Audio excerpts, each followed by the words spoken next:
Welcome to episode 8 of Read with Steve. I'm Steve, and it's time to read. Chapter 13. I now hasten to the more moving part of my story. I shall relate events that impressed me with feelings which, from what I had been, have made me what I am. Spring advanced rapidly. The weather became fine and the skies cloudless. It surprised me that what before was desert and gloomy should now bloom with the most beautiful flowers and verdure. My senses were gratified and refreshed by 1,000 scents of delight and 1,000 sights of beauty. It was on one of these days, when my cottagers periodically rested from labor, the old man played on his guitar, and the children listened to him, that I observed the countenance of Felix was melancholy beyond expression. He sighed frequently, and once his father paused in his music, and I conjectured, by his manner, that he inquired the cause of his son's sorrow. Felix replied in a cheerful accent, and the old man was recommencing his music, when someone tapped at the door. It was a lady on horseback, accompanied by a countryman as a guide. The lady was dressed in a dark suit and covered with a thick black veil. Agatha asked a question, to which the stranger only replied by pronouncing, in a sweet accent, the name of Felix. Her voice was musical, but unlike that of either of my friends. On hearing this word, Felix came up hastily to the lady, who, when she saw him, threw up her veil, and I beheld a countenance of angelic beauty and expression. Her hair of a shining raven black and curiously braided. Her eyes were dark but gentle, although animated. Her features of irregular proportion, and her complexion wondrously fair, each cheek tinged with a lovely pink. Felix seemed ravished with delight when he saw her. Every trait of sorrow vanished from his face, and it instantly expressed a degree of ecstatic joy of which I could hardly have believed it capable. His eyes sparkled, and his cheeks flushed with pleasure, and at that moment I thought him as beautiful as the stranger. She appeared affected by different feelings. Wiping a few tears from her lovely eyes, she held out her hand to Felix, who kissed it rapturously and called her, as well as I could distinguish, his sweet Arabian. She did not appear to understand him, but smiled. He assisted her to dismount, and dismissing her guide, conducted her into the cottage. Some conversation took place between him and his father, and the young stranger knelt at the old man's feet and would have kissed his hand, but he raised her and embraced her affectionately. I soon perceived that although the stranger uttered articulate sounds and appeared to have a language of her own, she was neither understood by nor herself understood the cottagers. They made many signs which I did not comprehend, but I saw that her presence diffused gladness through the cottage, dispelling their sorrow as the sun dissipates the morning mists. Felix seemed peculiarly happy, and with smiles of delight welcomed his Arabian. Agatha, the ever-gentle Agatha, kissed the hands of the lovely stranger, and pointing to her brother, made signs which appeared to me to mean that he had been sorrowful until she came. Some hours passed thus, while they, by their countenances, expressed joy, the cause of which I did not comprehend. Presently I found, by the frequent recurrence of some sound which the stranger repeated after them, that she was endeavoring to learn their language, and the idea instantly occurred to me that I should make use of the same instructions to the same end. The stranger learned about 20 words at the first lesson. Most of them, indeed, were those which I had before understood, but I profited by the others. As night came on, Agatha and the Arabian retired early. When they separated, Felix kissed the hand of the stranger and said, "Good night, sweet Safie." He sat up much longer, conversing with his father, and by the frequent repetition of her name I conjectured that their lovely guest was the subject of their conversation. I ardently desired to understand them, and bent every faculty towards that purpose, but found it utterly impossible. The next morning Felix went out to his work, and after the usual occupations of Agatha were finished, the Arabian sat at the feet of the old man, and taking his guitar, played some airs so entrancingly beautiful that they at once drew tears of sorrow and delight from my eyes. She sang, and her voice flowed in a rich cadence, swelling or dying away like a nightingale of the woods. When she had finished, she gave the guitar to Agatha, who at first declined it. She played a simple air, and her voice accompanied it in sweet accents, but unlike the wondrous strain of the stranger, the old man appeared enraptured and said some words which Agatha endeavored to explain to Safie, and by which he appeared to wish to express that he bestowed on him the greatest delight by her music. The days now passed as peaceably as before, with the sole alteration that joy had taken the place of sadness in the countenances of my friends. Safie was always gay and happy. She and I improved rapidly in the knowledge of language, so that in 2 months I began to comprehend most of the words uttered by my protectors. In the meanwhile, also, the black ground was covered with herbage, and the green banks interspersed with innumerable flowers, sweet to the scent and the eyes, stars of pale radiance among the moonlit woods. The sun became warmer, the nights clear and balmy, and my nocturnal rambles were an extreme pleasure to me, although they were considerably shortened by the late setting and early rising of the sun, for I never ventured abroad during daylight, fearful of meeting with the same treatment I had formerly endured in the first village which I entered. My days were spent in close attention, that I might more speedily master the language, and I may boast that I improved more rapidly than the Arabian, who understood very little and conversed in broken accents, whilst I comprehended and could imitate almost every word that was spoken. While I improved in speech, I also learned the science of letters as it was taught to the stranger, and this opened before me a wide field for wonder and delight. The book from which Felix instructed Safie was Volney's Ruins of Empires. I should not have understood the purport of this book had not Felix, in reading it, given very minute explanations. He had chosen this work, he said, because of the declamatory style was framed in imitation of the Eastern authors. Through this work I obtained a cursory knowledge of history and a view of the several empires at present existing in the world.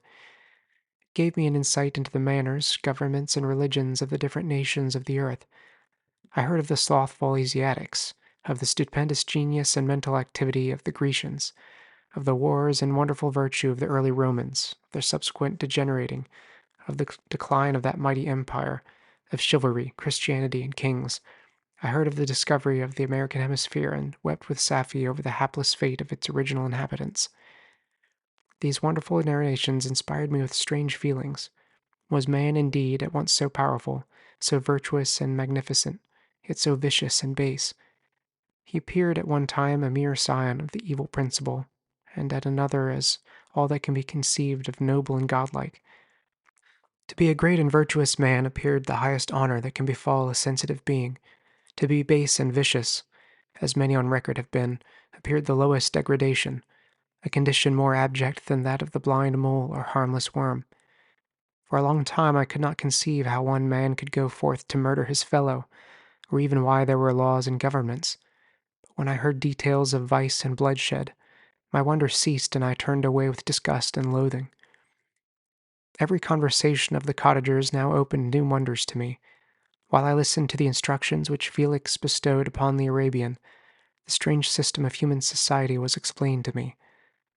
I heard of the division of property, of immense wealth and squalid poverty, of rank, descent, and noble blood. The words induced me to turn towards myself. I learned that the possessions most esteemed by your fellow creatures were high and unsullied descent, united with riches. A man might be respected with only one of these advantages, but without either he was considered, except in very rare instances, as a vagabond and a slave, doomed to waste his powers for the profits of the chosen few. And what was I? Of my creation and creator I was absolutely ignorant, but I knew that I possessed no money, no friends, no kind of property. I was, besides, endued with a figure hideously deformed and loathsome. I was not even of the same nature as man. I was more agile than they, could subsist upon coarser diet. I bore the extremes of heat and cold with less injury to my frame. My stature far exceeded theirs. When I looked around I saw and heard of none like me. Was I, then, a monster, a blot upon the earth, from which all men fled and whom all men disowned? I cannot describe to you the agony that these reflections inflicted upon me. I tried to dispel them, but sorrow only increased with knowledge. Oh, that I had forever remained in my native wood, nor known nor felt beyond the sensations of hunger, thirst, and heat. Of what a strange nature is knowledge! It clings to the mind when it has once seized on it like a lichen on the rock. I wished sometimes to shake off all thought and feeling, but I learned that there was but one means to overcome the sensation of pain. That was death. a state which I feared yet did not understand. I admired virtue and good feelings, and loved the gentle manners and amiable qualities of my cottagers, but I was shut out from intercourse with them, except through means which I obtained by stealth when I was unseen and unknown, and which rather increased than satisfied the desire I had of becoming one among my fellows. The gentle words of Agatha and the animated smiles of the charming Arabian were not for me. The mild exhortations of the old man and the lively conversation of the loved Felix were not for me. Miserable, unhappy wretch! Other lessons were impressed upon me even more deeply. I heard of the difference of sexes, and the birth and growth of children, how the father doted on the smiles of the infant and the lively sallies of the older child, how all the life and cares of the mother were wrapped up in the precious charge, how the mind of youth expanded and gained knowledge of brother, sister, and all the various relationships which bind one human being to another in mutual bonds. But where were my friends and relations?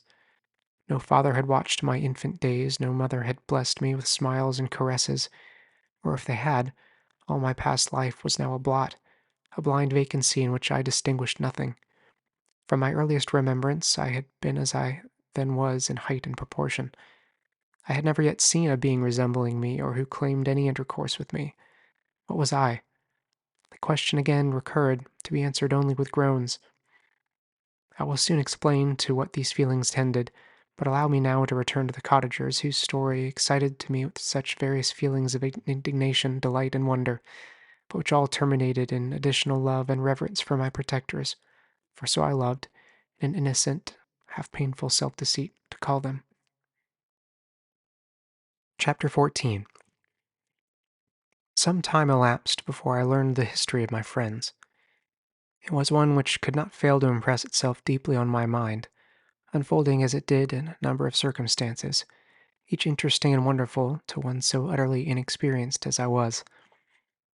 The name of the old man was de Lacy. He was descended from a good family in France, where he had lived for many years in affluence, respected by his superiors and beloved by his equals.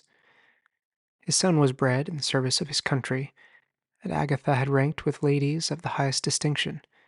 A few months before my arrival, they had lived in a large and luxurious city called Paris, surrounded by friends and possessed of every enjoyment which virtue, refinement of intellect, or taste, accompanied by a moderate fortune, could afford. The father at Sappy had been the cause of their ruin. He was a Turkish merchant and had inhabited Paris for many years when, for some reason which I could not learn, he became obnoxious to the government. He was seized and cast into prison the very day that Sappy arrived from Constantinople to join him.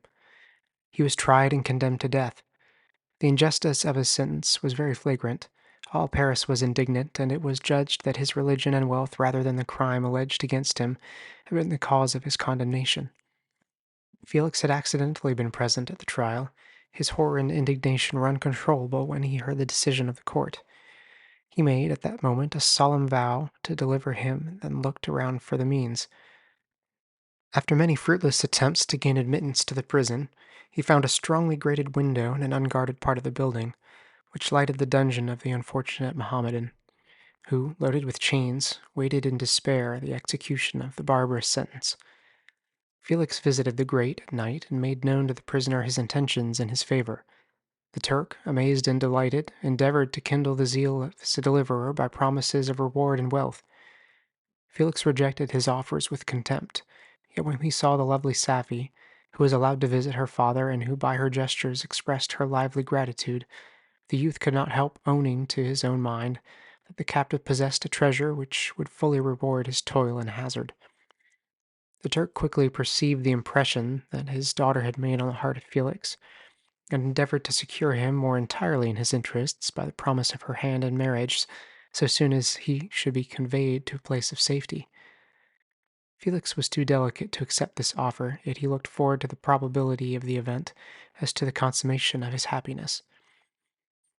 During the ensuing days, while the preparations were going forward for the escape of the merchant, the zeal of Felix was warmed by several letters that he received from this lovely girl, who found means to express her thoughts in the language of her lover by the aid of an old man, a servant of her father who understood French. She thanked him in the most ardent terms for his intended services towards her parent, and at the same time she gently deplored her own fate. I have copies of these letters, for I found means, during my residence in the hovel, to procure the implements of writing, and the letters were often in the hands of Felix or Agatha. Before I depart, I will give them to you. They will prove the truth of my tale, but at present, as the sun is already far declined, I shall only have time to repeat the substance of them to you. Safi related that her mother was a Christian Arab, seized and made a slave by the Turks. Recommended by her beauty, she had won the heart of the father of Safi, who married her.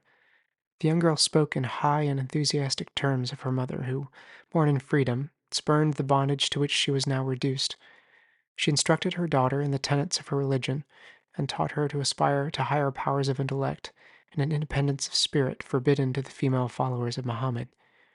This lady died, but her lessons were indelibly impressed on the mind of Safi, who sickened at the prospect of again returning to Asia and being immured within the walls of a harem, allowed only to occupy herself with infantile amusements, ill suited to the temper of her soul, now accustomed to grand ideas and a noble emulation for virtue.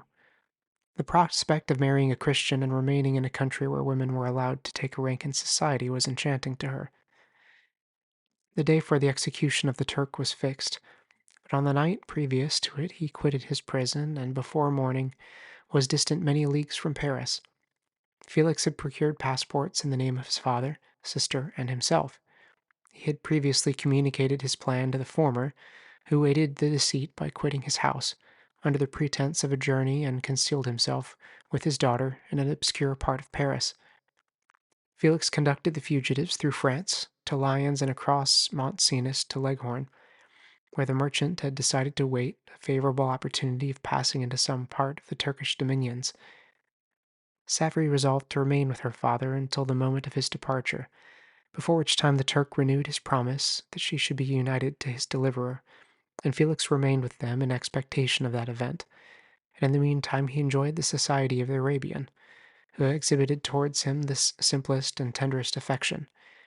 They conversed with one another through the means of an interpreter, and sometimes with the interpretation of looks, and Safi sang to him the divine airs of her native country. The Turk allowed this intimacy to take place and encouraged the hopes of the youthful lovers, while in his heart he had formed far other plans. He loathed the idea that his daughter should be united to a Christian, but he feared the resentment of Felix if he should appear lukewarm, for he knew that he was still in the power of his deliverer if he should choose to betray him to the Italian state which they inhabited. He revolved 1,000 plans by which he should be enabled to prolong the deceit till it might be no longer necessary, and secretly to take his daughter with him when he departed. His plans were facilitated by the news which arrived from Paris. The government of France were greatly enraged at the escape of their victim and spared no plans to detect and punish his deliverer. The plot of Felix was quickly discovered, and De Lacy and Agatha were thrown into prison. The news reached Felix and roused him from his dream of pleasure. His blind and aged father and his gentle sister lay in a noisome dungeon while he enjoyed the free air and the society of her whom he loved. This idea was torture to him.